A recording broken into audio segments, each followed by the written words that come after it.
So, hi dear students. So, our topic of discussion was relating the estimating of working capital requirement.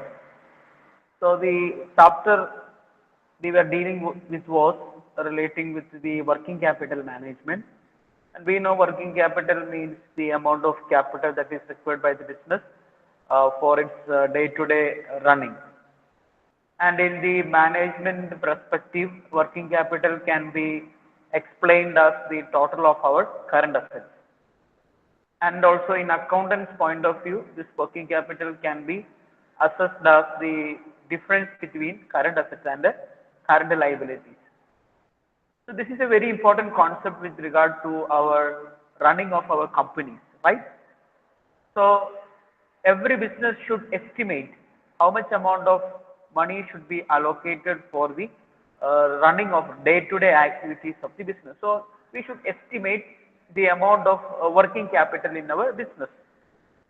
So for that we have certain scientific methods are there for estimating the working capital requirements like net current asset forecast method, operating cycle method, or projected balance sheet method, or the cash flow forecast method, etc. So likewise different methods are there.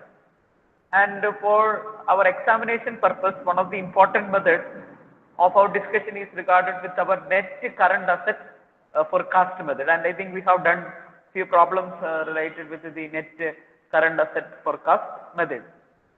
And here the concept is very simple, which means it is the concept of net current assets. So net current asset here means the current asset minus the value of our current liabilities. So that is a simple concept of our net current asset forecast method. So the major components of our current asset includes our inventories, the value of our debtors, the value of cash and cash equivalents, or any advance payments made, or any other type of current assets. So these all things form the constituents of our current assets. And when we talk about inventories, the inventory can be of three different types like raw materials, or it can be in the form of the work in progress, or it can be in the form of finished goods or our final goods. So these are the components, major contents of our current assets. And there are current liabilities like the creditors deferral period or any outstanding item. So these all are our current liabilities. So current asset minus our current liabilities will give us the net working capital requirements, and to that we will be adding the contingencies. If we are having or if we are allocating for meeting certain future contingencies, those values will be added and we will find out the total amount of working capital required. So this was the format, or this was the process which we were undertaking for the last two questions. Now today we will be discussing on the third type of questions.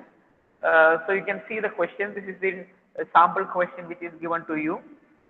Prepare a statement showing the working capital requirement of Phenolex Limited, a trading company, from the following details. And it is given the sales value, it is 2 lakh units. Selling price is rupees 20 per unit. Percentage of net profit on sale is taken as 25%. Average credit period allowed to customer is 8 weeks. Average credit period allowed by the suppliers is 4 weeks. Average stock holding in terms of sales requirement is 12 weeks, and provide 10% for contingencies.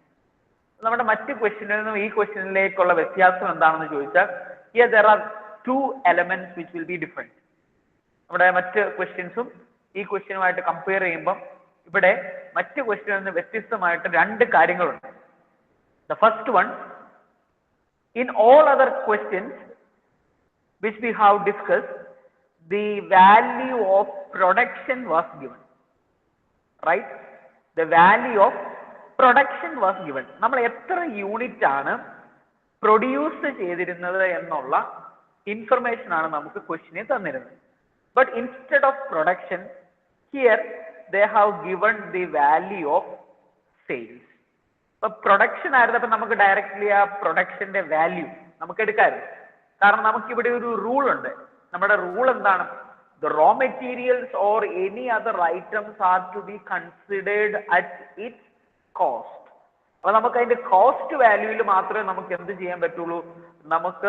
നമുക്കത് working capital calculation ആയിട്ട് എടുക്കാൻ പറ്റുള്ളൂ. കാരണം നമ്മൾ അവിടെ എന്ത് exclude ചെയ്യുന്നുണ്ട്? Profit exclude ചെയ്യുന്നുണ്ട്. അപ്പൊ നമുക്ക് ചില പോയിന്റ്സ് നമ്മൾ ഓൾറെഡി ഡിസ്കസ് ചെയ്തതാണ്. The profits are ignored while estimating the working capital requirement. അപ്പൊ നമുക്ക് ഇവിടെ പ്രോഫിറ്റ് എടുക്കാൻ പറ്റില്ല. അപ്പൊ നമ്മൾ എന്താണ് ഈ സെയിൽ എന്ന് പറഞ്ഞാൽ എന്താണ്? Sale is cost plus this cost plus profit. This cost plus profit will give us the sale value. അപ്പൊ ഈ സെയിൽ തന്നിട്ടുണ്ടെങ്കിൽ അതിൻ്റെ അകത്ത് എന്തുണ്ട്? നമ്മുടെ പ്രോഫിറ്റ് വാല്യൂ ഉണ്ട്. So we cannot take the profit into consideration. അപ്പം നമുക്ക് ആദ്യം എന്ത് ചെയ്യാൻ പറ്റില്ല? പ്രോഫിറ്റ് എടുക്കാൻ പറ്റില്ല. And see all the values, debtors and the stock, everything should be there at its cost. So we should find out the cost value, and for the finding of the cost value they have given us a relationship, and that relationship says that the net profit on the sale value is 25%. അപ്പോൾ ഈ രണ്ട് കാര്യങ്ങളാണ് നമുക്ക് മറ്റ് ക്വസ്റ്റ്യനിൽ നിന്ന് വ്യത്യസ്തമായിട്ട് ഈ ക്വസ്റ്റ്യനിലേക്ക് വരുമ്പോൾ നമുക്ക് മാറ്റമുള്ളത്. കാരണം അതിൻ്റെ അകത്ത് ഇങ്ങനെ ഒരു പെർസെൻറ്റേജ് ഓഫ് വാല്യൂസ് മറ്റു ക്വസ്റ്റ്യനിൽ തന്നിട്ടില്ല. അതുപോലെ തന്നെ ആ ക്വസ്റ്റ്യനിലൊക്കെ പ്രൊഡക്ഷൻ വാല്യൂസ് തന്നാൽ നമ്മുടെ ഈ ക്വസ്റ്റ്യനിൽ നമുക്ക് ഏത് വാല്യൂസ് ആണ് തന്നിരിക്കുന്നത്? സെയിൽ വാല്യൂസ് ആണ് ഈ ക്വസ്റ്റ്യൻ്റെ അകത്ത് നമുക്ക് തന്നിരിക്കുന്നത്. അപ്പൊ ഈ രണ്ട് ഡിഫറൻസ് ഈ ക്വസ്റ്റ്യൻ്റെ അകത്തുണ്ട്. ഇതെങ്ങനെയാണ് ട്രീറ്റ് ചെയ്യുന്നതെന്നാണ് നമ്മളിവിടെ കാണുന്നത്. അപ്പൊ ഇതുപോലത്തെ ഒരു ക്വസ്റ്റ്യൻ കിട്ടിയാൽ, കാരണം നോക്കിയേ, നമുക്ക് സെയിലും അതിന്റെ റിലേഷൻഷിപ്പും ആണ് ഇവിടെ തന്നിരിക്കുന്നത്. അപ്പൊ ഇത് രണ്ടും ഒരു ക്വസ്റ്റ്യന് തന്നിട്ടുണ്ട് എന്നെങ്കിൽ നമ്മൾ മനസ്സിലാക്കുന്ന എന്താണ്? We should find out the cost value. So the cost value can be found out if you know the sale price and if you know the relationship between profit and the sale.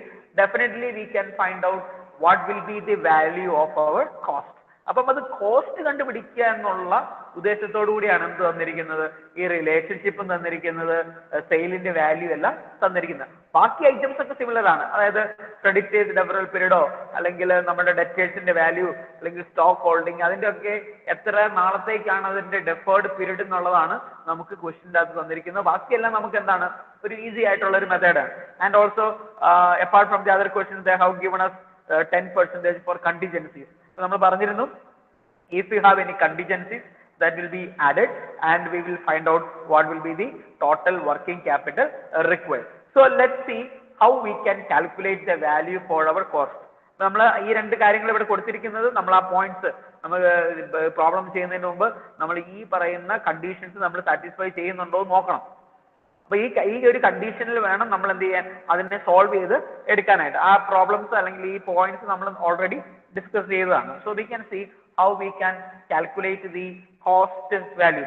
See, the basic rule here is the raw material consumed or the part of inventory, any part of inventory, it can be raw material, it can be work in progress, or it can be finished goods. All the components of our inventory should be taken at its base, or we can say that it should be taken at its, or it should be calculated at its cost value. And we know here the cost of inventory is not given, but instead of that they have given us the sale value and also the relationship between profit and the sale value. These two things are given to us for calculating the value of our cost. So you can see the question says that the percentage of net profit on sales is 25%. അതായത് എന്താണ്? സെയിൽസിന്റെ 25% ആണ് എന്തെന്ന് പറയുന്നത്? Net profit. സെയിൽസിന്റെ 25% ആണ് net profit എന്നുള്ള information ആണ് നമുക്ക് question തന്നിരിക്കുന്നത്. അപ്പൊ എന്താ പറഞ്ഞിരിക്കുന്നത്? Net profit on sales. അപ്പൊ ഓൺ സെയിൽസ് എന്ന് പറയുമ്പോൾ നമ്മൾ ഇവിടെ അസ്യൂം ചെയ്യേണ്ടത് എന്തിന്റെ മേലാണോ 25% പറഞ്ഞിരിക്കുന്നത് അതിനെ നമ്മൾ 100 ആയിട്ട് എടുക്കും. So we can say, we can assume that let the sale value be 100. So we know if sales is 100, the sale can be rewritten as, how the value of sales can be obtained? it is cost plus our profit value. That is known as our sales. So sales is equal to cost plus the profit value. So we can say if sales is 100, we know the profit is 25, right? The profit is 25. So what will be our cost? It will be 100 minus 25. That will be 75%. നമുക്കറിയാം ഒരു sale തന്നെ ഒരു സാധനം വിൽക്കുന്നതെന്ന് പറഞ്ഞാൽ അതിൻ്റെ അകത്ത് എന്തൊക്കെയുണ്ട് നമ്മൾ നേരത്തെ ഡിസ്കസ് ചെയ്തതാണ്. ഒരു സാധനം വിറ്റാൽ അതിൻ്റെ അകത്ത് അതിന്റെ കോസ്റ്റ് പ്രൈസ് ഉണ്ട്. ആ കോസ്റ്റ് പ്രൈസ് നമ്മൾ ആരും വിൽക്കില്ലല്ലോ, അതിൻ്റെ കൂടെ ഒരു പെർസെൻറ്റേജ് നമ്മൾ പ്രോഫിറ്റും കൂടെ ചാർജ് ചെയ്യും. അപ്പൊ സെല്ലിംഗ് പ്രൈസ് എന്ന് പറയുന്നത് കോസ്റ്റ് പ്രൈസിന്റെയും പ്രോഫിറ്റിന്റെയും കോമ്പിനേഷൻ ആണ് പറയുന്നത്. അപ്പൊ സെയിൽസ് നമ്മൾ 100 ആയിട്ട് എടുക്കുവാണ്. ഓക്കെ, പിന്നെ നമുക്ക് എന്ത് തന്നിട്ടുണ്ട്? റിലേഷൻഷിപ്പ് തന്നിട്ടുണ്ട്. റിലേഷൻഷിപ്പ് എന്താണ്? Percentage of net profit on sale is 25%. അപ്പൊ സെയിൽസ് 100 ആണെങ്കിൽ പ്രോഫിറ്റ് എന്തായിരിക്കും? 25 ആയിരിക്കും. അങ്ങനെയെങ്കിൽ കോസ്റ്റ് എന്ന് പറയുന്നത് എത്രയായിരിക്കും? It will be 75. അപ്പൊ നമുക്ക് തന്നിട്ടുണ്ട് ഈ 100%, അതായത് സെയിൽസ് എന്ന് പറയുന്നത് ക്വസ്റ്റ്യനിൽ എത്രയാണെന്ന് തന്നിട്ടുണ്ട്? 2 lakh എന്നാണ് നമുക്ക് തന്നിരിക്കുന്നത്. ആൻഡ് പെർ യൂണിറ്റ് കോസ്റ്റ് എന്ന് പറയുന്നത് 20 ആണ്. അപ്പൊ നമുക്ക് എന്ത് പറയാം? നമ്മുടെ ഈ 100% എന്ന് പറയുന്നതല്ലേ ആ ടോട്ടൽ സെയിൽസ് വാല്യൂ.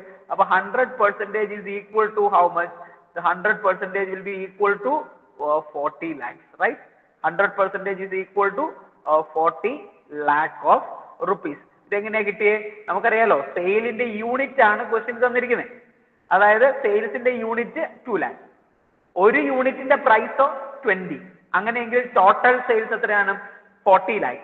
ഈ 40 lakh അല്ലേ നമ്മുടെ എന്ത് 100% അല്ലേ? സെയിൽസ് നമ്മൾ എന്തായിട്ട് അസ്യൂം ചെയ്തിരിക്കുന്നത്? 100 ആയിട്ടാണ് അസ്യൂം നമ്മൾ ചെയ്തിരിക്കുന്നത്. അപ്പം നമുക്ക് എന്താ പറയാം? 100% is equal to what? 100% is equal to 40 lakh rupees. അങ്ങനെയെങ്കിൽ നമ്മൾ 75% എങ്ങനെയാ കണ്ടുപിടിക്കുന്നത്? അപ്പൊ 100 എന്ന് പറയുന്നത് നോക്കിക്കോളൂ, 100 എന്ന് പറയുന്നത് 40 lakh ആണ്. 100 എന്ന് പറയുന്നത് 40 lakh ആണ്. അങ്ങനെയെങ്കിൽ 1 എന്ന് പറയുന്നത് എത്രയായിരിക്കും? 1 എന്ന് പറയുന്നത് 40 ഡിവൈഡഡ് ബൈ 100 ആയിരിക്കും, അല്ലേ? 40 divided by 100, 40 lakh divided by 100. അങ്ങനെയെങ്കിൽ 75% എന്ന് പറയുന്നത് എത്രയായിരിക്കും? 40 lakh divided by 100 into 75. 40 lakh divided by 100 into 75, that will give us the value 30 lakh of rupees. Okay, അല്ലെങ്കിൽ നമുക്കറിയാലോ 100% എന്ന് പറയുന്നതാണ് 40 ലക്ഷം. അങ്ങനെയെങ്കിൽ അതിന്റെ 75% എന്ന് പറയുന്നത് എത്രയായിരിക്കും? 40 lakh into 75 ചെയ്താൽ മതി. അപ്പൊ നമുക്ക് എത്ര കിട്ടും? 3 lakh of rupees നമുക്ക് കിട്ടും. അപ്പൊ നമുക്ക് ഈ 3 lakh അല്ല 30 lakh. അപ്പൊ 30 lakh എന്ന് പറയുന്നത് എന്താണ്? ഇതാണ് അതിന്റെ കോസ്റ്റ്. അപ്പൊ ഈ കോസ്റ്റ് കിട്ടിക്കഴിഞ്ഞാൽ നമുക്ക് എന്ത് ചെയ്യാം? നമ്മുടെ ഇൻവെന്ററിയിലൊക്കെ നമ്മൾ കോസ്റ്റ് വെച്ചിട്ടാണ് നമ്മൾ അതിന്റെ കാൽക്കുലേഷൻസ് നടത്തേണ്ടത്. അപ്പൊ നമ്മൾ അവിടെ എടുക്കേണ്ട വാല്യൂ 40 lakh അല്ല, പകരം ഏതായിരിക്കും? 30 lakh ആണ്. കാരണം 30 lakh ആണ് എന്ത് ഇവിടെ പറയുന്നത്? കോസ്റ്റ് എന്നുള്ള അസംഷൻ നമ്മൾ പറയുന്നത്. അപ്പൊ ക്ലിയർ ആയല്ലോ? അപ്പൊ നമുക്ക് എന്ത് ചെയ്യണം? ഇങ്ങനത്തെ ടൈപ്പ് ഓഫ് ക്വസ്റ്റ്യൻസിൽ നമുക്ക് സെയിൽ വാല്യൂ ആയിരിക്കും തരുന്നത്. അതുപോലെ തന്നെ സെയിലും പ്രോഫിറ്റും തമ്മിലുള്ള relationship, the relationship between sale and profit also will be given in your question, and with the help of this value we can find out what will be the cost value which can be generated, and with the help of this cost value you can adopt these values into calculating our working capital requirement. Now we can see how we can calculate our working capital requirement. So you can see which all informations are given. Now they have given sale, they have given selling price, and they have given the relationship. അപ്പം ഇതുകൊണ്ട് നമ്മൾ എന്ത് കണ്ടുപിടിച്ചു? ഇതുകൊണ്ട് നമ്മൾ cost കണ്ടുപിടിച്ചു, അല്ലേ? ഈ കോസ്റ്റ് ഇനി നമ്മൾ അപ്ലൈ ചെയ്യുന്നത് ഇനി വരുന്ന കേസസിലായിരിക്കും. ഏതൊക്കെയാണ്? We can see first one, the average credit period allowed to customers. നമ്മൾ കൊടുത്തതാണ്. അപ്പൊ എന്ത് ചെയ്യണം? ഈ കസ്റ്റമർ നമുക്ക് തിരിച്ചു തരാനുണ്ട്. So they are known as what? Debtors, right? They are known as debtors. And the second one, the credit period allowed by suppliers. അപ്പൊ സപ്ലയർ എന്തിനു തന്നു? നമുക്ക് തന്നു. അപ്പം we are known as what? We are known as our creditors. അപ്പം ഒന്ന് ഡെറ്ററും ഒന്ന് ക്രെഡിറ്ററുമാണ്. അതുപോലെ തന്നെ എന്താണ്? Average stock holding in terms of sale requirement. അപ്പൊ എന്ത് ചെയ്യുന്നുണ്ട്? നമ്മൾ ഈ സ്റ്റോക്ക് ഹോൾഡിംഗ് എന്ന് പറഞ്ഞാൽ എന്താണ്? നമ്മളൊരു ഫൈനൽ ഗുഡ്സ് അല്ലെങ്കിൽ ഫൈനൽ പ്രോഡക്റ്റുകൾ നമ്മൾ ബിസിനസ്സിൽ സൂക്ഷിച്ചു വെക്കുന്നതാണ് അല്ലെ. ആ സൂക്ഷിച്ചു വെക്കുന്നതിന്റെ ആവറേജ് സ്റ്റോക്ക് ഹോൾഡിംഗ് ടൈം ആണ് നമ്മളോട് പറഞ്ഞിരിക്കുന്നത് 12 weeks. And here all the calculations R on the basis of weeks. അതുകൊണ്ട് നമ്മൾ എന്ത് ചെയ്യണം, അതിനെ വീക്സിൽ നമ്മൾ കാൽക്കുലേറ്റ് ചെയ്താൽ മതി. അപ്പൊ നമ്മളുടെ ഒരു ഫൈനൽ ഗുഡ്സ് നമ്മൾ സ്റ്റോർ ചെയ്യാനായിട്ടുള്ള നമ്മളുടെ ടൈം പീരീഡ്, അപ്പൊ നമുക്ക് ഇതിനെ ഫൈനൽ ഗുഡ്സ് നമുക്ക് വേണമെങ്കിൽ വിളിക്കാം.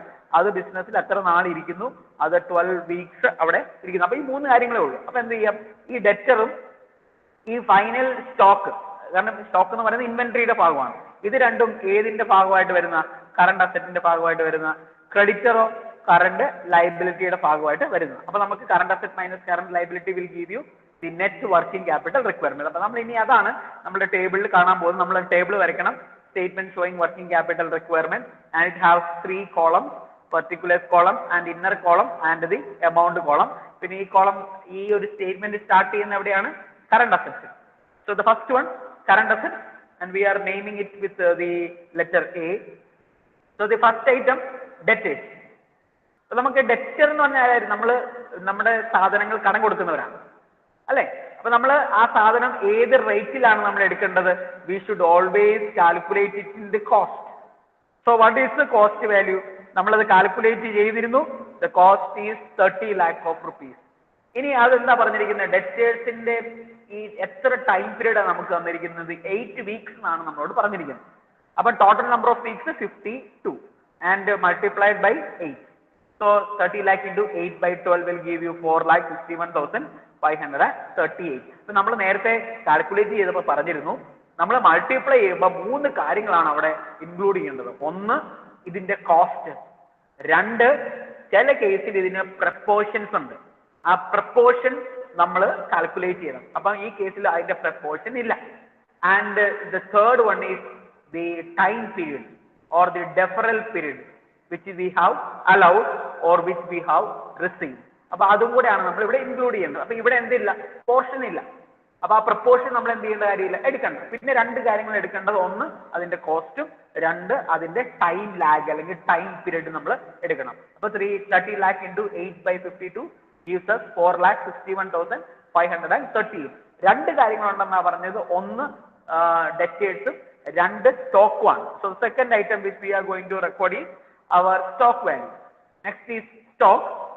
സ്റ്റോക്ക് ഏതിലാണ് കാൽക്കുലേറ്റ് ചെയ്യുന്നത്, നമ്മുടെ കോസ്റ്റ് തന്നെ, നമുക്ക് അതിനകത്ത് മാറ്റമൊന്നുമില്ല.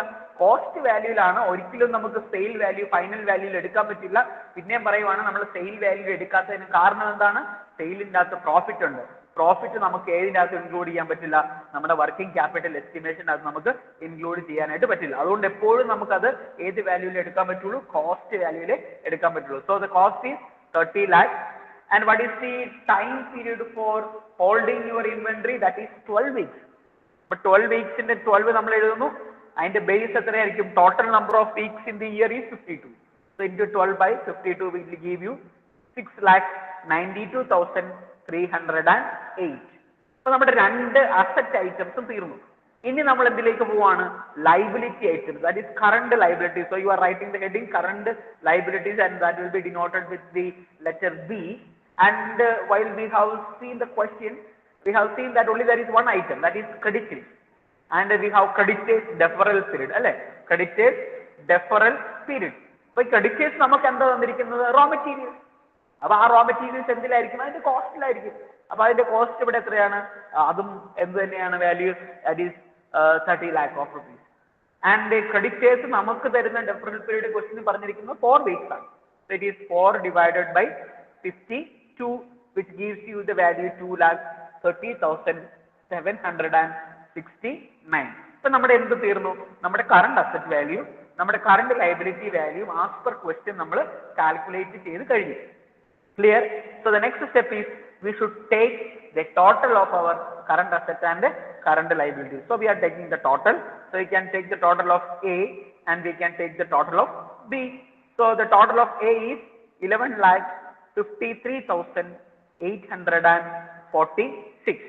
Similarly, the total of B is 2,30,769.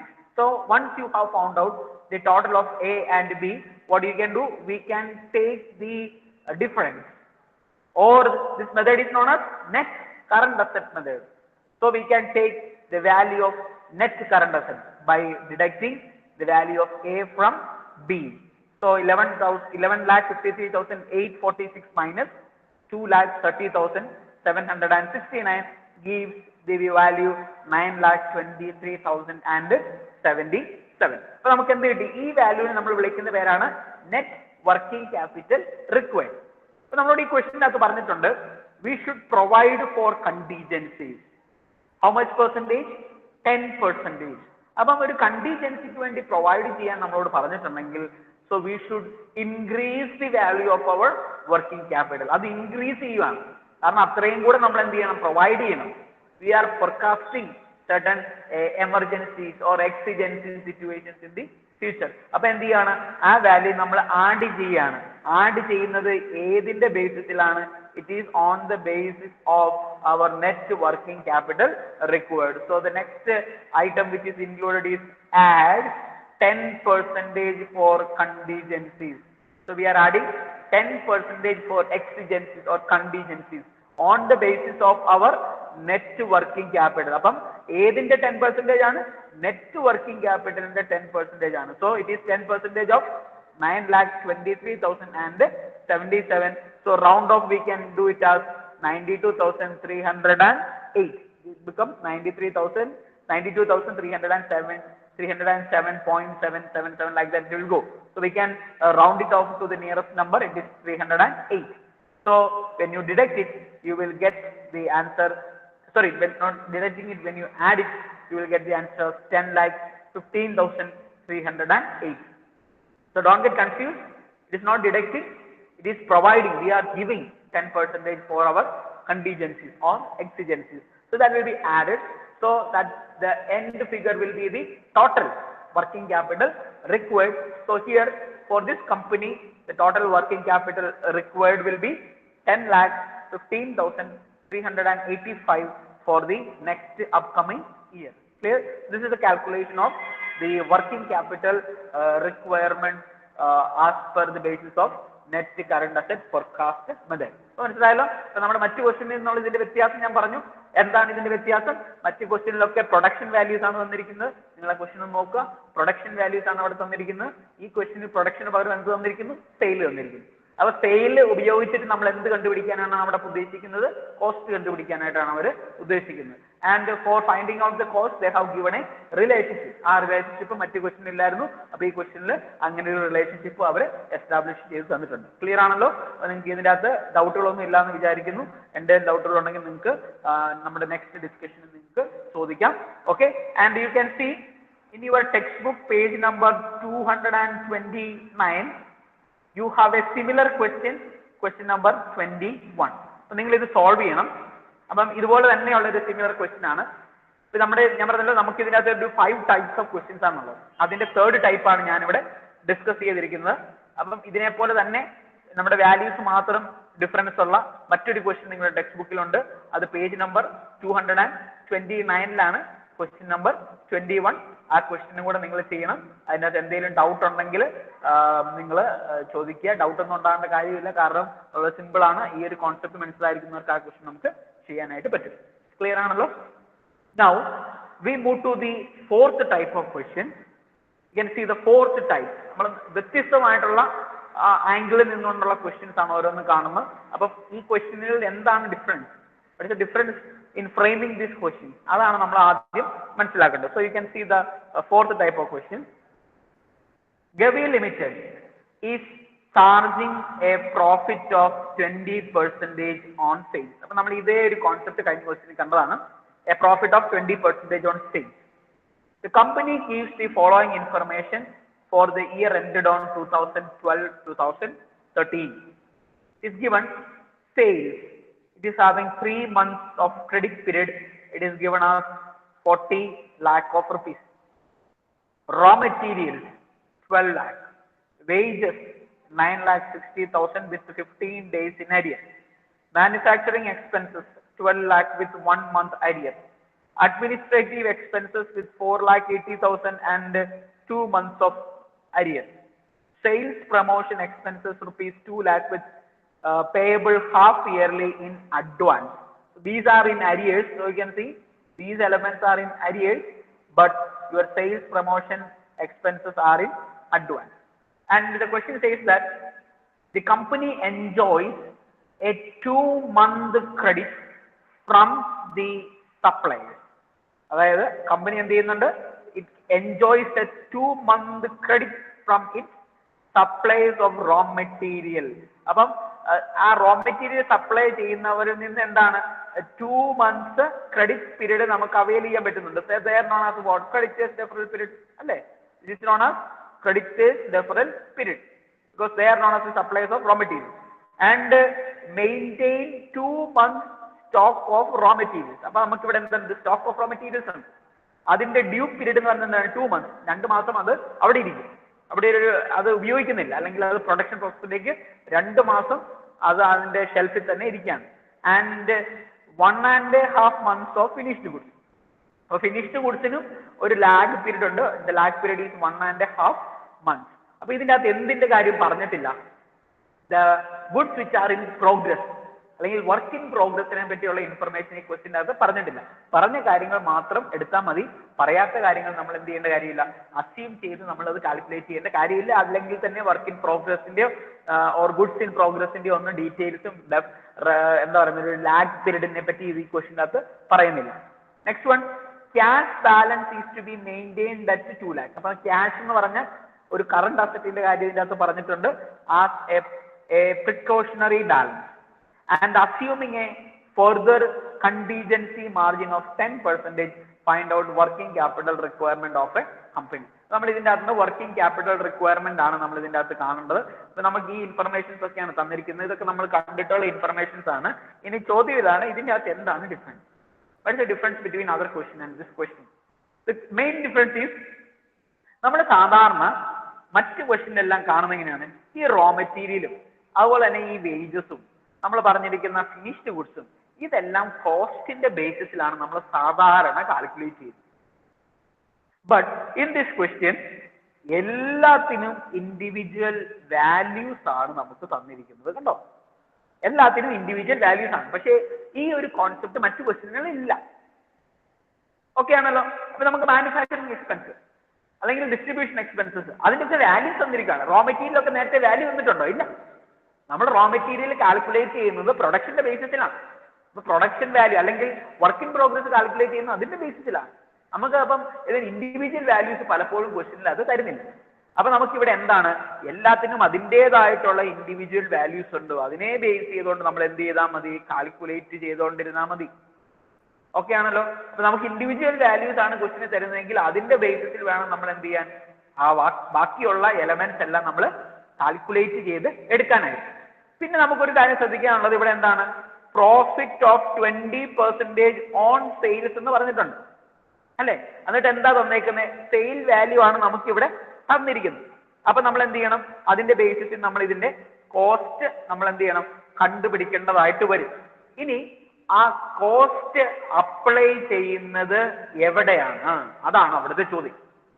Okay, this cost will be applied where? This will be applied where? നിങ്ങൾക്ക് ആൻസർ അറിയാമോ? This will be applied only in 2 cases. This will be applied only in 2 cases which are not actually directly given in this question in pure words. അതായത് നമുക്ക് കൃത്യമായിട്ട് വേർഡ്സിൽ പറയാത്ത 2 കാര്യങ്ങളിലാണ് ഇത് ഉപയോഗിക്കുന്നത്. ഒന്ന്, it is calculated four calculating debtors. അതായത് debtor value calculate ചെയ്യാൻ വേണ്ടിയാണ് ഒരു കോസ്റ്റ് വാല്യൂ നമ്മൾ ഉപയോഗിക്കുന്നത്. ആ ഡെറ്ററിന് വേണ്ടിയാണ് ഇവിടെ ഈ പറഞ്ഞ ഐറ്റം തന്നിരിക്കുന്നത്. ഏതാണ്, 3 months ക്രെഡിറ്റ്. കാരണം സാധനം വിൽക്കുന്ന എന്തായിട്ടാണ്, 3 മാസം കഴിഞ്ഞ് പൈസ തന്നാൽ മതി. അവരെ നമ്മൾ വിളിക്കുന്നത് വേറാണ് എന്ത്, ഡെറ്റർ. അപ്പൊ നമ്മൾ എന്തിലാണ് കാൽക്കുലേറ്റ് ചെയ്യേണ്ടത്, സെയിലല്ല. പിന്നെ എന്തിലാണ് കാൽക്കുലേറ്റ് ചെയ്യേണ്ടത്, കോസ്റ്റിലാണ് നമ്മളത് കാൽക്കുലേറ്റ് ചെയ്യേണ്ടത്. മനസ്സിലായല്ലോ. Similarly when you calculate the value for finished goods, അപ്പൊ 2 കാര്യങ്ങളാണ് നമ്മളിവിടെ കാൽക്കുലേറ്റ് ചെയ്യുന്നത്. ഒന്ന് ഡെറ്റർ, 2 ഫിനിഷ്ഡ് ഗുഡ്സ്. ഈ 2 കേസിലും ഏതിന്റെ വാല്യൂ ആണ് നമ്മൾ എടുക്കേണ്ടത്, കോസ്റ്റിന്റെ വാല്യൂ ആണ് എടുക്കേണ്ടത്. മനസ്സിലായല്ലോ. പിന്നെ റോ മെറ്റീരിയലിനൊക്കെ കൃത്യം വാല്യൂ തന്നിട്ടുണ്ട്. ഇല്ലായിരുന്നെങ്കിൽ അതും കോസ്റ്റിൽ എടുത്തേനെ. പക്ഷെ ഇവിടെ മറ്റു 2 കാര്യങ്ങൾക്കും വാല്യൂസ് പറഞ്ഞിട്ടില്ല. അപ്പം അത് രണ്ടും, ഡെറ്ററും ഫിനിഷ്ഡ് ഗുഡ്സും നമ്മൾ ഏതിന്റെ വാല്യൂലായിരിക്കും എടുക്കുന്നത്, കോസ്റ്റ് വാല്യൂലായിരിക്കും നമ്മൾ എടുക്കുന്നത്. So we can see this question. In this question, the concept of cost is applied only in the case of finished goods and debtors. Okay ആണല്ലോ. അപ്പൊ ഈ കോസ്റ്റ് കോൺസെപ്റ്റ് കാരണം ബാക്കി എല്ലാത്തിനും ഇൻഡിവിജ്വൽ വാല്യൂസ് അവിടെ കൊടുത്തിട്ടുണ്ട്. അപ്പൊ ആ വാല്യൂസ് മാത്രമേ നമുക്ക് എന്ത് ചെയ്യാൻ പറ്റുള്ളൂ, കാൽക്കുലേറ്റ് ചെയ്യാൻ പറ്റുള്ളൂ. പക്ഷെ നമ്മുടെ എന്തിന്റെ വാല്യൂസ് അവിടെ കൊടുത്തിട്ടില്ല, ഫിനിഷ്ഡ് ഗുഡ്സിന്റെ വാല്യൂ അതുപോലെ തന്നെ നമ്മുടെ ഡെറ്റേഴ്സിന്റെ വാല്യൂയും ഡയറക്ട്ലി വാല്യൂസ് പറഞ്ഞിട്ടില്ല. അപ്പം അത് ഏത് വാല്യൂസിലായിരിക്കും കാൽക്കുലേറ്റ് ചെയ്യുന്നത്, നമ്മുടെ കോസ്റ്റ് വാല്യൂസിലായിരിക്കും കാൽക്കുലേറ്റ് ചെയ്യുന്നത്. അതുകൊണ്ട് നമ്മൾ എന്ത് കണ്ടുപിടിക്കണം, കോസ്റ്റ് എത്രയായിരിക്കും നമ്മൾ കണ്ടുപിടിക്കണം. ക്ലിയർ ആണല്ലോ. So we know that it is given the profit is 20% on sale. അപ്പൊ എന്തിന്റെ ആണ് 20% സെയിലിന്റെ. അപ്പൊ ഏതാണ് 100 ആയിട്ട് എടുക്കേണ്ടത്, എന്തിന്റെ പെർസെന്റേജ് ആണെന്നാണ് ക്വസ്റ്റ്യനിൽ പറയുന്നത്, അതിനെയാണ് നമ്മൾ 100 ആയിട്ട് എടുക്കേണ്ടത്. So the sale can be assumed 100. അപ്പൊ നമ്മുടെ ഫോർമുല എന്താണ്, സെയിൽ വാല്യൂ എങ്ങനെ കണ്ടുപിടിക്കും, sales is equal to cost plus profit. അപ്പൊ സെയിൽ 100 ആയിട്ട് എടുക്കുവാണെങ്കിൽ കോസ്റ്റ് എന്ന് പറയുന്നത് എത്രയായിരിക്കും, 80% ആയിരിക്കും. ഓക്കെ. അപ്പൊ ഈ 80% എന്ന് പറയുന്നതാണ് നമ്മളുടെ എന്ത്, പ്രപ്പോർഷൻ അല്ലെ. ഈ 80% എന്ന് പറയുന്നതാണ് നമുക്ക് പ്രപ്പോർഷൻ ആയിട്ട് എടുക്കാവുന്നത്. ഇനി ഇതിന്റെ വാല്യൂ വേണമെങ്കിൽ നമുക്ക് എന്ത് ചെയ്താൽ മതി, നമ്മുടെ സെയിലിന്റെ കൂടെ അല്ലെ, നമ്മുടെ സെയിൽസിന്റെ ബേസിസിലല്ലേ കോസ്റ്റ് കാൽക്കുലേറ്റ് ചെയ്യുന്നത്, സെയിലിന്റെ എത്രയായിരിക്കും കോസ്റ്റ് എന്ന് പറയുന്നത് 80%. അപ്പൊ സെയിൽസിന്റെ കൂടെ സെയിൽസിനെ എന്ത് ചെയ്താൽ മതി, സെയിൽസിനെ multiply it with 80%, you will get what will be the cost value. Clear ആണല്ലോ. അപ്പം ഈ സെയിൽ എന്ന് പറയുന്നത് സെയിലിന്റെ 20% ആണ് എന്ത്, പ്രോഫിറ്റ്. അങ്ങനെയെങ്കിൽ സെയിലിന്റെ 80% എന്തായിരിക്കും, കോസ്റ്റ് ആയിരിക്കും. അപ്പൊ സെയിൽ എത്രയാണെന്ന് ക്വസ്റ്റ്യൻ തന്നിട്ടുണ്ട്, സെയിൽ വാല്യൂ എത്രയാണെന്നാണ് ക്വസ്റ്റ്യൻ തന്നിരിക്കുന്നത്. നമ്മുടെ സെയിൽ വാല്യൂ ക്വസ്റ്റ്യൻ നമുക്ക് തന്നിരിക്കുന്നത് 40 lakh ആണ്. അപ്പൊ 40 lakhന്റെ 80% ആയിരിക്കും എന്തെന്ന് പറയുന്നത്, നമ്മളുടെ കോസ്റ്റ് എന്ന് പറയുന്നത്. So we can apply that in our question. ഇപ്പൊ നോക്കിക്കോളൂ, ഒന്നുകൂടെ ഇതിനകത്ത് എന്തൊക്കെയാണ് തന്നിരിക്കുന്നത് നോക്കിക്കോളൂ. നമുക്ക് നോക്കാം. ഒന്ന് ഇതുണ്ടോ, 3 months ക്രെഡിറ്റ്. അപ്പൊ ഇത് എന്തുമായിട്ട് റിലേറ്റ് ചെയ്തിരിക്കുന്നതാണ്, ഡെറ്റേഴ്സ്. ഇത് ഡെറ്ററുമായിട്ട് നിൽക്കുന്ന ഇൻഫർമേഷൻ ആണ്. Second one, this is raw material അല്ലെ. So this is related with inventory, raw material inventory. Next one, wages. Wages എന്താണെന്നാ പറഞ്ഞേക്കുന്നത്, അരിയർ ആണെന്നാണ് പറഞ്ഞിരിക്കുന്നത്. Which means you can say that it as outstanding അല്ലെ. ഇത് ഔട്ട്സ്റ്റാൻഡിങ് ആണ്. ഈ ഔട്ട്സ്റ്റാൻഡിങ് ഐറ്റംസ് എവിടെയാ വരുന്നത്, ഇത് കറണ്ട് ലൈബിലിറ്റി ആണ്. Similarly, manufacturing expense arrear ആണ്, which means what, അതും outstanding ആണ്. This is also outstanding, which means that also become a liability. Administrative expense is in arrear, so which means that is also in outstanding. This is also a liability. Similarly, sales promotion expenses in advance. അപ്പൊ ഇതിന് പറയുന്ന പേരാണ് എന്ത്, prepaid അല്ലെ. This is known as prepaid. അപ്പൊ prepaid items എന്താണ്, asset ആണ്.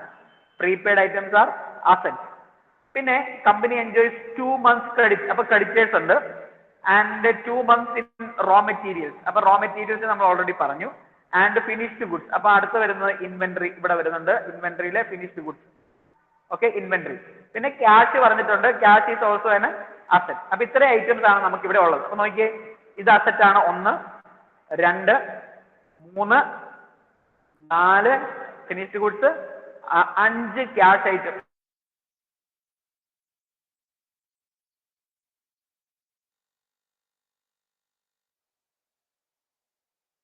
Four ലൈബിലിറ്റീസും ഉണ്ട്.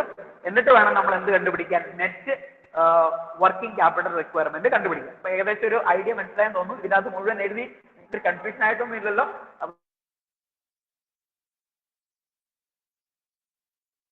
We will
സംഭവിച്ചതാണ്. സോറി, ചെറിയൊരു എറർ സംഭവിച്ചാണ്. നമ്മുടെ മീറ്റിംഗിൽ എന്തോ ഒരു എറർ വന്നാണ്. നമുക്കത് കണ്ടിന്യൂ ചെയ്യാം. Okay, so we were discussing on this table. Okay, clear ആണല്ലോ അല്ലെ? അപ്പൊ നമുക്ക് stock of raw materials, raw മെറ്റീരിയലിന്റെ വാല്യൂ നമുക്ക് ക്വസ്റ്റിന് പറഞ്ഞിട്ടുണ്ട്. റോ മെറ്റീരിയലിന്റെ വാല്യൂ എത്രയാണ്? Raw material value is 12 lakh of rupees. അപ്പൊ നമുക്ക് എന്ത് ചെയ്താൽ മതി? നമുക്ക് മൂന്ന് കാര്യങ്ങൾ എഴുതണമെന്ന് ഞാൻ പറഞ്ഞിരുന്നു. ഒന്ന് വാല്യൂ, കോസ്റ്റ് ആണ്. രണ്ട് പ്രപ്പോർഷൻ, മൂന്ന് ടൈം പീരീഡ്. അപ്പൊ നമുക്ക് ഇന്നത്തെ പ്രപ്പോർഷൻ ഇല്ല, കാരണം ഡയറക്ട്ലി വാല്യൂ ആണ് തന്നിരിക്കുന്നത്. So you can write the value 12 lakh. ഇനി പ്രപ്പോർഷൻ ഇല്ലാത്തതുകൊണ്ട് പ്രപ്പോർഷൻ എഴുതുന്നില്ല. And what is the time lag? It is given in the question that the stock of raw material is having a deferral period of 2 months. So ഇതെല്ലാം മന്ത്സിന്റെ ബേസിസിലാണ്. അതുകൊണ്ട് എന്ത് ചെയ്താൽ മതി? 2 divided by 12 എന്ന് നമ്മൾ എഴുതിയാൽ മതി. So it is 12 lakh into 2 divided by 12 will give you 2 lakh of rupees. അപ്പൊ നമുക്ക് 2 lakh കിട്ടി. ഇനി ഇൻവെന്ററിയിൽ രണ്ടാമത്തേത് വർക്ക് ഇൻ പ്രോഗ്രസ് ആണ്. വർക്ക് ഇൻ പ്രോഗ്രസ് ഈ ക്വസ്റ്റിന് തന്നിട്ടില്ല. ഇനി മൂന്നാമത്തെ എന്താണ്? Finished goods. ഇപ്പൊ നമ്മൾ മുമ്പേ പറഞ്ഞിരുന്നു, ഫിനിഷ്ഡ് ഗുഡ്സ് ആണെങ്കിലും ഡെറ്റേഴ്സ് ആണെങ്കിലും ഏതിന്റെ ബേസിസിലാണ് കാൽക്കുലേഷൻ നടത്തേണ്ടത്? കോസ്റ്റിന്റെ ബേസിസിലാണ് കാൽക്കുലേഷൻ നടത്തേണ്ടത്. So the second item we can write here is our finished goods, stock of finished goods. And when you calculate it, it should be always on the basis of its cost. And you can see the value of sales is given. So we should write the sale value. The sale is 40 lakhs into its proportion. What is the proportion? നമ്മൾ പറഞ്ഞു 20% ആണ് profit. അപ്പൊ 80% ആണ് അതിന്റെ cost. ഒന്നെങ്കിൽ നമ്മൾ ഇത് multiply ചെയ്തിട്ട് വാല്യൂ നേരെ എഴുതിയാൽ മതി, അല്ലെങ്കിൽ അതിന്റെ പ്രപ്പോർഷൻ വെച്ച് നമുക്ക് എഴുതാം. അപ്പം 40 lakh into 80% into എത്ര നാളത്തേക്കാണ് ഇവിടെ ഡെഫറൽ? 1.5 months. അപ്പൊ നമുക്ക് എന്ത് എഴുതാം? 1.5 divided by 12. So we'll give you the answer 4 lakh. Similarly, ഇതേ കോസ്റ്റ് കോൺസെപ്റ്റ് അപ്ലൈ ചെയ്യുന്ന മറ്റൊരു കറണ്ട് അസറ്റ് ആണ് എന്ത്? ഡെറ്റർ. അല്ലെ? ഡെറ്റർ എന്ന് പറഞ്ഞാൽ എന്താണ്? These are the persons who need to give money to us. നമ്മൾ സാധനം വിറ്റതാണ്. എത്ര മാസത്തേക്ക്? 3 മാസത്തെ ക്രെഡിറ്റ് പീരീഡിൽ വിറ്റതാണ്. അപ്പൊ അതും എന്തിലാണ് കാൽക്കുലേറ്റ് ചെയ്യേണ്ടത്? കോസ്റ്റിലാണ്, പ്രോഫിറ്റിലല്ല. അപ്പൊ കോസ്റ്റ് എന്ന് പറയുന്നത് എങ്ങനെ കാൽക്കുലേറ്റ് ചെയ്യുന്നത്? 40 lakh into 80/100. അപ്പൊ അതിന്റെ വാല്യൂ ആൻഡ് അതിന്റെ പ്രപ്പോർഷൻ. ഓക്കെ, ഇനി നമ്മൾ എന്ത് ചെയ്യുന്നു? ടൈം പീരീഡ് കൊണ്ട് മൾട്ടിപ്ലൈ ചെയ്യുന്നു. 3 months ക്രെഡിറ്റ് പീരീഡ് എന്നാണ് പറഞ്ഞിരിക്കുന്നത്. അപ്പൊ into 3/12 which gives us the value 8 lakh. അപ്പൊ നിങ്ങൾക്ക് മനസ്സിലായല്ലോ, നമ്മൾ രണ്ടെണ്ണമാണ് കോസ്റ്റ് കാൽക്കുലേറ്റ് ചെയ്യുന്നതെന്ന് പറഞ്ഞിരിക്കുന്നത്. അത് എന്തുകൊണ്ടാണ് കോസ്റ്റ് കാൽക്കുലേറ്റ്? ബാക്കിയെല്ലാത്തിന് വാല്യൂ തന്നിട്ടുണ്ട്, ഇതിന് മാത്രം എന്തില്ല? സ്പെസിഫിക് ആയിട്ടുള്ള വാല്യൂ നമുക്ക് ക്വസ്റ്റ്യൻ തന്നിട്ടില്ല. So it should be calculated always on the cost. And how the cost can be calculated? Sale into 80% as per this question can be calculated as the cost. Clear? So finished goods നമുക്ക് കിട്ടി, value of debtors നമുക്ക് calculate ചെയ്തിട്ടുണ്ട്. ഇനി എന്താണ്? We have another item here, that is sales promotion. Sales promotion question എന്താ പറഞ്ഞിരിക്കുന്നത്? It is payable half yearly in advance. And also sales promotion expenses, the value is given. എത്രയാണ് value? It is 2 lakhs. Value തന്നിട്ടുണ്ട്, പിന്നെ എന്ത് ചെയ്യേണ്ട കാര്യമില്ല, proportion എടുക്കേണ്ട കാര്യമില്ല. പിന്നെ എന്ത് ചെയ്താൽ മതി? അതിന്റെ ടൈം പീരീഡ് കൊണ്ട് മൾട്ടിപ്ലൈ ചെയ്താൽ മതി. It is given half yearly in advance. അപ്പൊ ഹാഫ് ഇയർലി എന്ന് പറഞ്ഞാൽ 6 months. അപ്പൊ 6 divided by 12. So will give you how much? 1 lakh of rupees. അതുപോലെ തന്നെ നമ്മളോട് പറഞ്ഞിരിക്കുന്നത് എന്താണ്? ഒരു ക്യാഷ് ബാലൻസ്. ആ ക്യാഷ് ബാലൻസ് എത്രയായിട്ട് മെയിൻറ്റെയിൻ ചെയ്യണമെന്നാണ് പറഞ്ഞിരിക്കുന്നത്? 2 lakh. അപ്പൊ ഞാൻ പറഞ്ഞു 5 കറണ്ട് അസറ്റ് ഐറ്റംസ് ആണ് നമുക്കുള്ളത്. നമ്മൾ ഈ 5 ഐറ്റംസും അവിടെ ലിസ്റ്റ് ഡൗൺ ചെയ്തു. ഇനി നമുക്ക് വരുന്നതാണ് എന്ത്? Current liabilities. അങ്ങനെ 4 കറണ്ട് ലൈബിലിറ്റി ഐറ്റംസ് നമ്മളുണ്ട്. So we can write out the current liability item. ഒന്നാമത്തേതാണ് ക്രെഡിറ്റേഴ്സ് ഡെഫറൽ പീരീഡ്. അല്ലെ? ക്വസ്റ്റ്യൻ പറഞ്ഞിട്ടുണ്ട് creditors enjoys or the company enjoys 2 months credit from the supplies. ഇനി ഈ ക്രെഡിറ്റേഴ്സ് നമുക്ക് എന്ത് തരുന്നതാണ്? റോ മെറ്റീരിയൽ തരുന്നതാണ്. അപ്പൊ നമ്മൾ ക്രെഡിറ്ററിനെ എപ്പോഴും ഇവാലുവേറ്റ് ചെയ്തിടേണ്ടത് ഏതിന്റെ ബേസിസിലാണ്? റോ മെറ്റീരിയലിന്റെ ബേസിസിലാണ്. അപ്പൊ റോ മെറ്റീരിയലിന്റെ വാല്യൂ എത്രയാണ്? 12 lakh. അപ്പൊ നമ്മൾ എന്ത് ചെയ്യണം? 12 lakh തന്നെ എഴുതണേ. ഇത് 12 lakh ആണ്. 12 lakh into അതിന്റെ ടൈം പീരീഡ്, ഡെഫറൻസ് പീരീഡ് എന്ന് പറയുന്നത് എത്രയായിരിക്കും? 2 months ക്രെഡിറ്റ് ആണ്. അപ്പൊ 2 divided by 12. So will give you 2 lakh of rupees. പിന്നെ നമ്മൾ പറഞ്ഞിരുന്നു there are certain arrears അല്ലെങ്കിൽ outstanding items. So we need to give. നമ്മൾ കൊടുക്കേണ്ടതാണ്, അരിയർ ആയിട്ട് വന്നു. അപ്പൊ എന്ത് ചെയ്യണം? ഇതൊരു ലൈബിലിറ്റി ആണ്, അല്ലെ? That is a liability to be paid. So ഏതൊക്കെയാണ് അരിയർ ആയിട്ട് വന്നിരിക്കുന്നത്? ഒന്ന് വേജസ്. വേജസിന്റെ വാല്യൂ ക്വസ്റ്റിന് തന്നിട്ടുണ്ട് 9,60,000. അരിയർ ആയിരിക്കുന്ന എത്രയാണ് 15 days in അരിയർ എന്നാണ് പറഞ്ഞിരുന്നത്. അപ്പൊ എന്താണ് ഒരു മാസത്തിന്റെ പകുതിയല്ലേ ഉള്ളൂ. അപ്പൊ നമുക്ക് എന്താ 0.5 ഡിവൈഡഡ് ബൈ 12. കാരണം എന്താണ് എല്ലാം നമ്മൾ മന്ത്സിലാണ് എടുക്കുന്നത്, അല്ലെങ്കിൽ വീക്സിൽ എടുക്കണം. വീക്സ് എടുക്കുമ്പോൾ ഒരാഴ്ച മാത്രമേ ഇവിടെ നമുക്ക് എന്താ പറയുക ഡേയ്സിൽ തന്നിട്ടുള്ളൂ. അപ്പൊ നമുക്ക് വീക്സ് എടുക്കുന്നതെന്ന് പറഞ്ഞ കാൽക്കുലേഷൻ ബുദ്ധിമുട്ടാണ്. അപ്പൊ എന്ത് ചെയ്താൽ മതി, നേരെ ഡയറക്റ്റ്ലി മന്ത്സിൽ എടുത്താൽ മതി. അപ്പൊ 0.5 divided by 12 will give you how much 40,000. Similarly manufacturing expense value question തന്നിട്ടുണ്ട്. വാല്യൂ എത്രയാണ് 12 lakh. അതിന്റെ അരിയർ എത്രയാണ് 1 month അരിയർ എന്നാണ് പറഞ്ഞിരിക്കുന്നത്. അപ്പോൾ 1 divided by 12 gives us the value 1 lakh rupees. Similarly administrative expense 2 months ആണ്. വാല്യൂ ക്വസ്റ്റ്യൻ തന്നിട്ടുണ്ട് 4,80,000 into 2 months 2 by 12 will give you 80,000. നമ്മൾ അതിന്റെ ടോട്ടൽ എടുത്താൽ മതി. അപ്പം 2,20,000 എന്ന വാല്യൂ കിട്ടും. ഔട്ട്സ്റ്റാൻഡിംഗ് ഐറ്റംസ് സെപ്പറേറ്റ് ആയിട്ട് കാണിക്കണമെന്നില്ല, ഒറ്റ ഹെഡിൽ കാണിച്ചാൽ മതി. Which are the outstanding items, അത് നമുക്ക് ഓരോന്നും എടുത്ത് എഴുതാം. ഇനി നമ്മൾ 4 കറണ്ട് ലൈബിലിറ്റി ഐറ്റംസും എഴുതി. അങ്ങനെയെങ്കിൽ നമുക്ക് ഇനി എന്ത് ചെയ്യാം, we can take the total of current asset and current liabilities. So we are taking the total. So you take the total of all your 5 items of your current asset. So it will give you 17,000, and the total of your current liabilities will give you 4,20,000. Okay, it gives us the value 4,20,000. So നമ്മൾ എന്ത് ചെയ്താൽ മതി, ഇതിന്റെ difference കണ്ടാൽ മതി. Difference കാണുന്നതിന് നമ്മൾ വിളിക്കുന്ന പേരാണ് net working capital requirement. So the net working capital requirement, that is A minus B, that is 17 lakh minus 4,20,000 gives us 12,80,000.